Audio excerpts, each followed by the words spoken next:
Stay tuned for the biggest fish, the hottest bites, this week here on In-Depth Outdoors. With James Holst. Look at that. Wow, is that an incredible fish? And the rest of the IDO fishing team. We're headed to the best fisheries across the upper Midwest and Canada. We'll fish longer, explore unfished bodies of water, and go further off the beaten path in search of the hottest bites in fresh water. With Pat McSherry. All right, what a fish. And Andy Fiocca. Wow. Get the colors on this fish.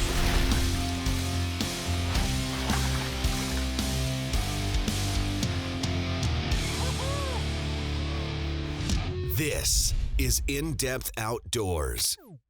Thanks for tuning in to In-Depth Outdoors. I'm James Holst. On today's episode, we're going to be fishing in northern Minnesota with Pat McSherry, targeting large bluegills. And we're going to be fishing a body of water that's small and protected because there's just not a lot of ice yet out there across the ice belt. And this lake is notorious for kicking out really big fish, but they're finicky. They're very tough to catch at times, with most of the feeding activity taking place early and late in the day. Now, we do have something working in our favor. We've got an incoming cold front, and that big weather change should really help us get in on a good bluegill bite, and it's also going to bring that colder weather we need to really start to build ice across a lot more of the ice belt. So stick around. It's Pat McSherry and I in northern Minnesota chasing giant bluegills today on In-Depth Outdoors.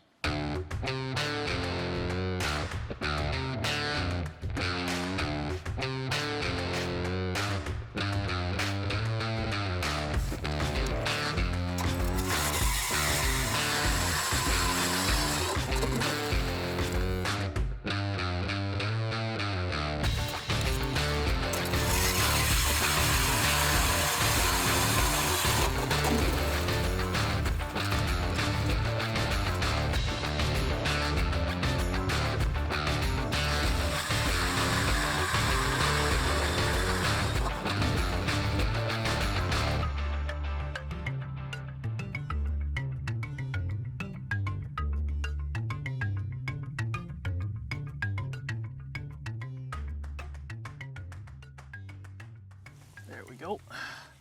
There you be. I don't think it's a real big one. Got your noodle pointing down. Yep. Yeah, he's digging. Gosh, when they show up, I mean, it's been really hard to get on the fish because they're moving so fast. That's a nice gill.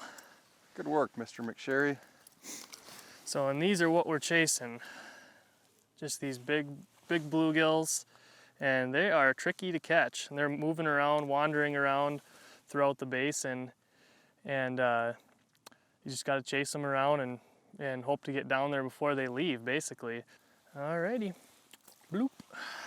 All right, and here's what I started with. It's just a tungsten tubby, pink, and I got it loaded with spikes. Just a big old glob of them. I probably have 5 or 6 spikes on there. And now my fish are gone. When I first walked over to this hole, it was loaded with fish, stacked 10 fish deep. I got down there, I missed one, and then caught that one, and they're already gone. So it's kind of the name of the game. A lot of times when these fish are feeding, they're moving around a lot, and you just got to keep moving and try to stay on them. Drill a bunch of holes. We got a lot of change going on right now. We got that front just rolled in, light levels are dropping hard. Mm-hmm. If we were a month earlier, we should be throwing musky baits. StrikeMaster introduces the new Lithium 40 Volt. Everything you've ever wanted in an ice auger. With a 40% increase in cutting speed over the competition and up to 100 holes per charge, the Lithium 40 Volt has the power and stamina you need to hunt down your next big bite.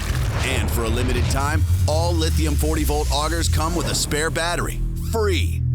The new Lithium 40 Volt, only from StrikeMaster.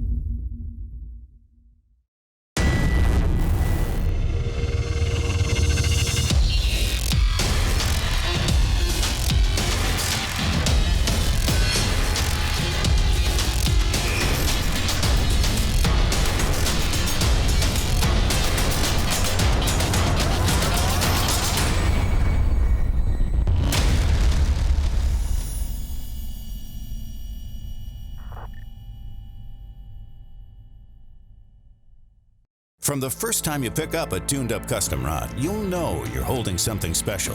A rod not mass-produced, but built one at a time by the hands of gifted craftsmen. Rods like the Precision, ice fishing's most versatile multi-species rod, or the Precision Noodle with a tip so sensitive you'll never fish a spring bobber again. And the Commander, the rod that's never met a big fish it couldn't best. Tuned-up custom rods. Ice rods handcrafted for you and the way you fish. This winter, set a trap for your next trophy with iFish Pro.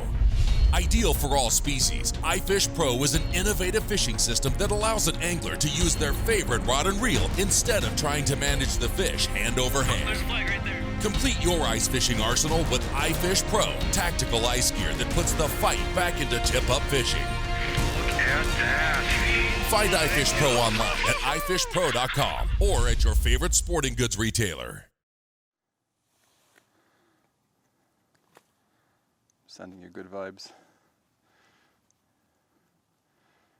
Ooh! Got him. I should bottle that. Unfortunately, I don't think it's a real big one, but he smoked it. Come on up here, little gilly. Still not a bad one. Just kind of an average size one there. But definitely in 2 or 3 years, he'll be a real nice one. That's still a real nice gill though. Get him back and see if I can get back on this school. There's still a couple more down there.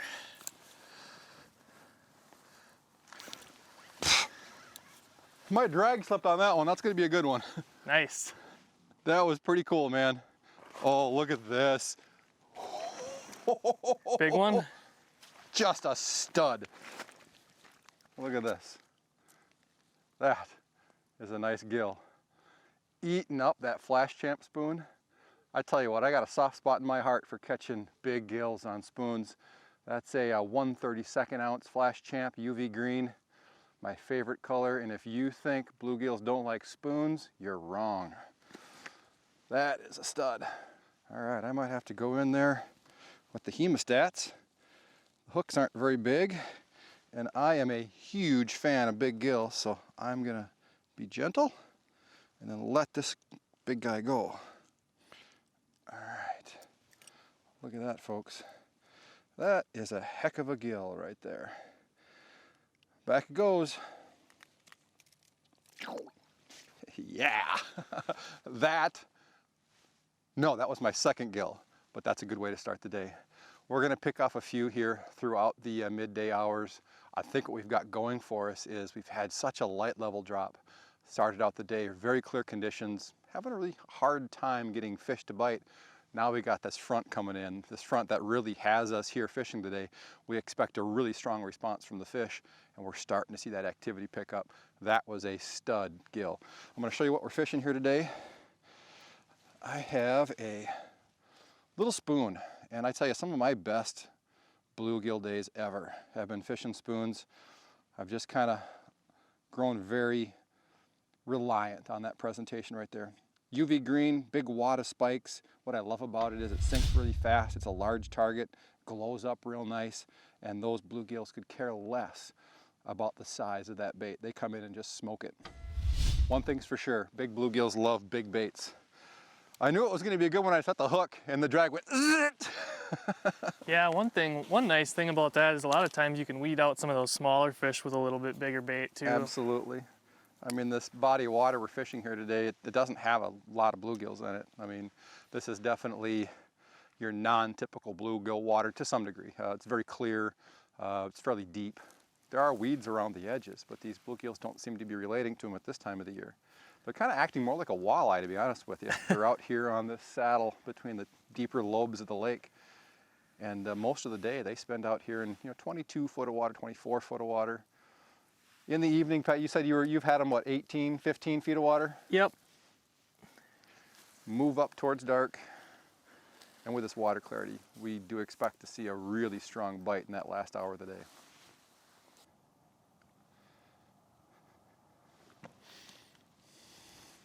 There we go. You get him? Yeah, that's a big one, James. Or at least it feels like it. Oh, and he got tangled up last minute, but it is a big one. Oh yeah, oh yeah, oh yeah. Check that one out. That is a big bluegill. And you got to see it all in the flasher right there. That thing, I worked him, and all of a sudden I gave it some slower twitches and brought it up higher. He closed the distance and wham, he ate it. And that is by far my biggest one of the day and year. It's early yet, but they don't get too much bigger than that in this neck of the woods. This is you know, it's hard to beat. You know, that's probably in that 10.5 range, and it's hard to beat that. It's just a special fish and a lot of fun to catch. That was fun. And it's early yet. Who knows what's gonna happen tonight? Usually this lake has been known to make me scratch my head a lot during the day, and evenings are definitely where it's at. So it's early yet, and hopefully we can just stay on them here all the way until it gets dark. We are taking advantage of a favorable weather front right now. Yeah. It's supposed to dump 3 to 6 inches tomorrow, and it's gonna drop about 20-30 degrees. Yep. So it's we got the weather on our side. This is the day. This is the day to be here. Tomorrow is the day to be editing, right? Yep.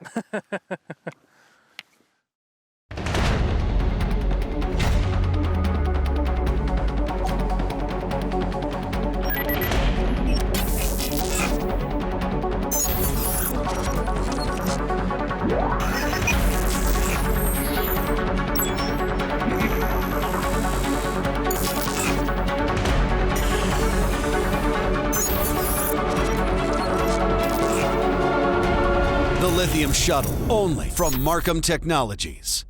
Okuma Fishing Tackle offers a complete lineup of reels for the die-hard ice angler. The Okuma Samar 10 and Inspira 20 are a perfect match with your favorite panfish or walleye ice fishing rod. Both feature a long stem handle that fits comfortably in a gloved hand.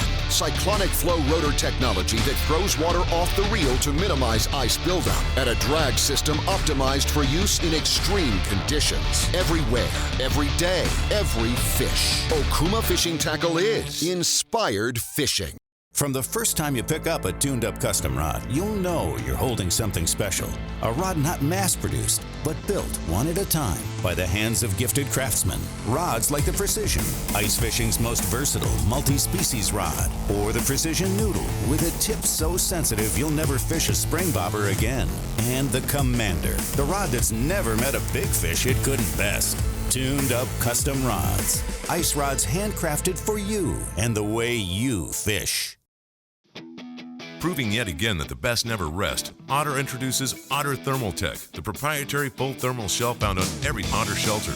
Beginning with the all-new XTH hub shelters and the all-new lightweight one-man XT hideout, on up to the ever-popular XT and XT Pro Series shelters that have earned a near-legendary reputation for unmatched toughness and durability. At Otter, we know stopping at good enough is way overrated. This ice season, see for yourself how the best just keep getting better.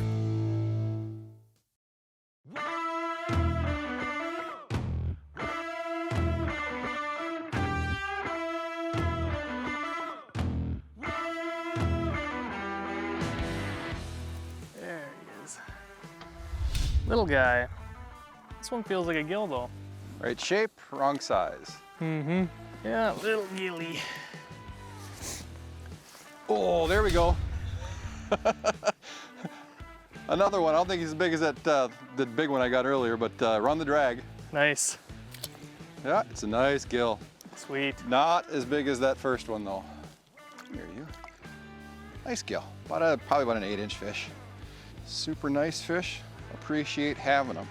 Now what I'm gonna do before I let this fish go, I'm gonna call the camera over here because you gotta see what's on my screen right now. All right, I'm gonna let this guy go.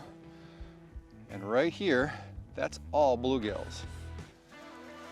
And a lot of them are big. So I'm gonna fire this down, see if I can't get back down there as quickly as possible. There you can see my bait falling on the right side. Go, go, go, go. I probably should have rebaited, but I didn't. I just wanted to get back there before they move on. They're not crazy aggressive yet by any means. A lot of these fish, they'll just stare at that bait. Right on it, right on it. Got him. That was pretty cool. Not a giant fish. I plucked the runt out of the school, but I mean, there is a block of bluegill on my screen. Decent guy. Took a nip at the spoon. I'm gonna have to rebait this time. All right, back you go. I'm fishing the Tuned Up Custom Fusion today. It's the first time for me. It's a different style of rod from what I usually use when I'm fishing panfish. It's more of a feel rod, and they nailed it. It is such a light, sensitive rod. Gonna make a great panfish stick for somebody that wants to feel the bites versus watching that little yellow tip. I actually think it's probably, if you're gonna fish spoons or little lures for gills or crappies, a rod like the Fusion is probably a better choice. Of course, that bullwhip that I usually fish with is so versatile. Can't go wrong. There we go. Amen, brother. Good one? No, I don't think so. But a gill nonetheless. There we go. Just another one of those average ones, but as you can see there, I mean, that's maybe a 7-inch bluegill, and he still had no issues biting that 1/32 ounce flash champ spoon. I started out the day with a tungsten tubby with some spikes, and because when that sun was out, the fish were a little off, and so I was just downsizing and trying to match the conditions that I was seeing. And now that the clouds have rolled in and James started whacking a couple on it, I switched back to it. I think James is using a green UV and I'm using a pink UV. There we go. He bit it savagely. He's not all that, but he's giving me his best. I can see him right there. He's a gill. Oh yeah, that's a nice one. Yeah, look at that. Just digging that spoon. You know, I'll catch more bluegill in a season on jigs than I will on spoons, but you know, I get a lot of my bigger fish fishing this style bait. And that's a nice one. And I've got a lot of respect for these fish. So I'm gonna be really careful. There we go, nice and easy. I'll let that gill go. Make some more babies. And my fish are gone. Dang it. All right, here comes one. Got him. You got another one? Yep, feels like a good one. They're definitely moving towards you, this direction. All right. I just popped into another new hole. Oh yeah, it's a good gill. Another giant? Worried it was gonna be a crappie, but it was a good gill. Oh yeah. Look at that. Another nice one. And they are liking that pink UV flash champ. Beautiful northern Minnesota bluegill right there.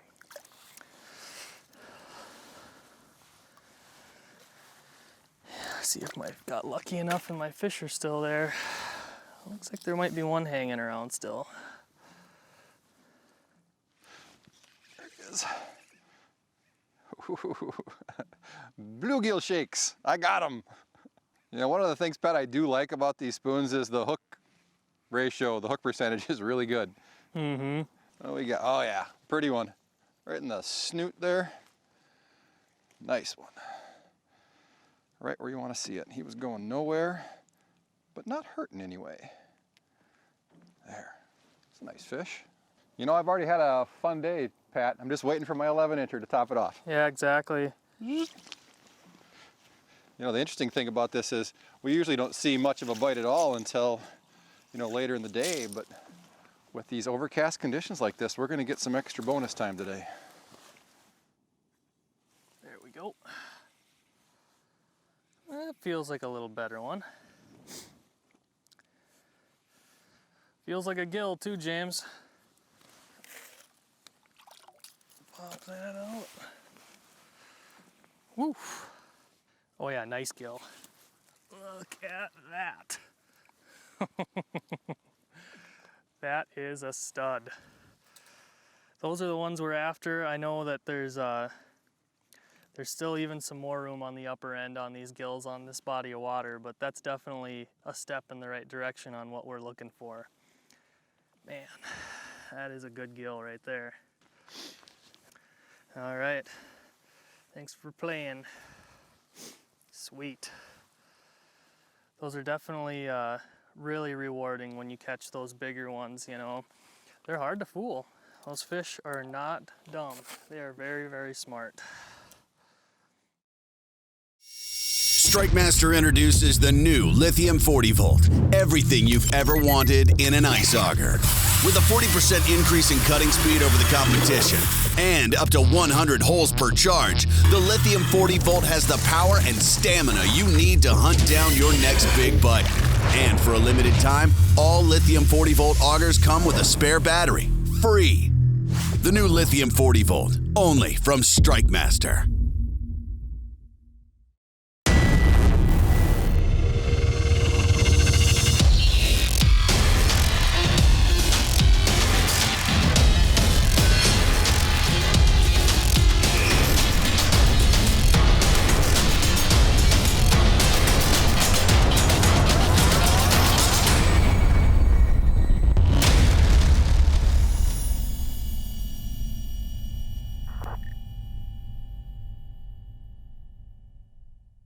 Markham's new pocket-sized handheld underwater cameras, the Recon 5 and 5 Plus, use a 5-inch color display to deliver superior screen detail and employ a combination of dark water LED and infrared lighting to punch through the darkness. The Recon 5 Plus adds a built-in DVR and on-screen display for critical information, previously only available on full-sized underwater viewing systems. This winter, see what you've been missing with a Recon from Markham Technologies, the undisputed leader in underwater cameras.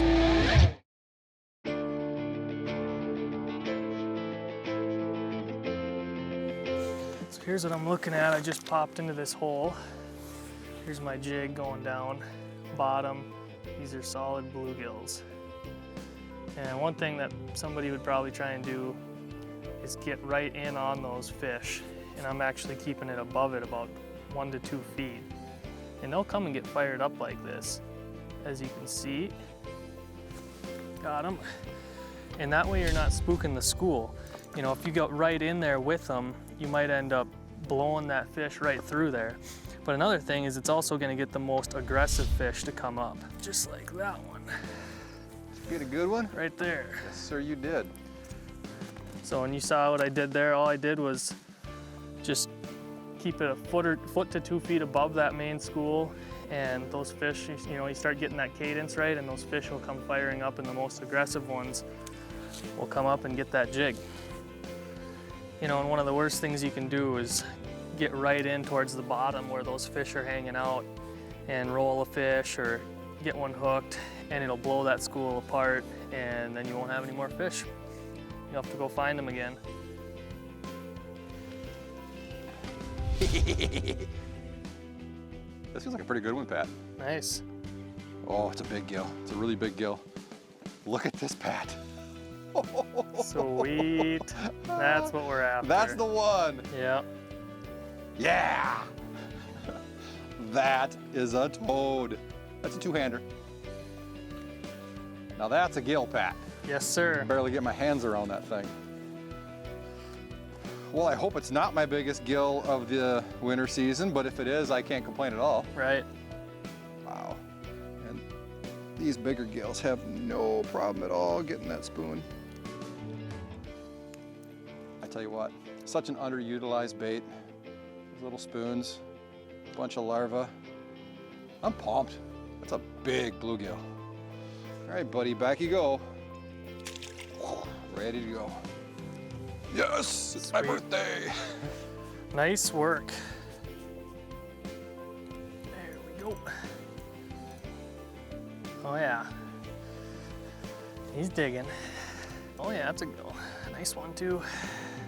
Just another one of those, I don't know, 8-9 inches.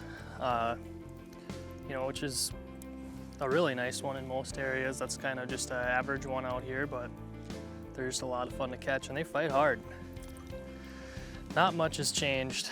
We're still rocking these Flash Champ spoons. This morning I did run that tungsten tubby with some spikes on there, but ever since James started catching them on that Flash Champ, I switched over as well, and it's been working really well. So we'll just keep doing it until it quits working. What do you think, James, if I keep catching fish with the Red Bull can here, we'll get a Red Bull sponsorship or what? I'm gonna hold out for a big number, but yeah. Look how thick that son of a bugger is. Through the front of him. Oh, what a nice fish. Yeah, they're throwing up just like some buggy looking nastiness. Mm-hmm. I noticed I caught a couple that were throwing up like little snails. I mean, if that's breakfast, no wonder they eat flash jams. That's a really nice fish. All right, Mr. McSherry, this is one of my best bluegill days ever. Yeah, it's been great. Everything's lined up, the right body of water, the right weather pattern. It's just gonna get better, I know it. Mm-hmm. In that little period right up before that wind starts blowing, it should just be unhinged. Yep.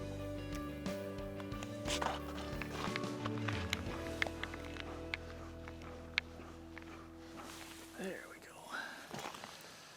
Got him. Oh. Did you get another pike? This might be a real one here, unless a pike just latched onto him. Oh yeah, he's digging hard. That's a gill, that's a good one, huh? Yeah, it's a gill. Oh yeah, nice gill. Look at that. Never gets old. Just another beautiful, beautiful gill. Never gets old looking at them. And probably one of the most important things if you want to catch gills like this, you gotta do that. Well, that's all for us today here at In Depth Outdoors. I really hope you enjoyed today's show. It was a terrific example of how incoming weather can really influence the intensity of a winter bite.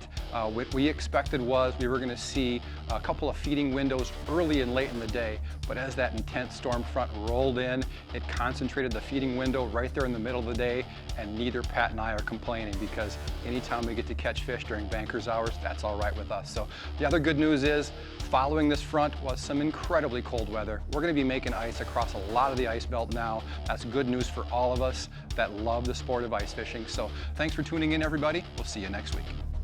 For more info on the latest fish reports, gear recommendations, and hottest techniques, connect with us online at indepthoutdoors.com or follow us on Facebook at In Depth Outdoors. And if you enjoyed today's show, be sure to let our sponsors know.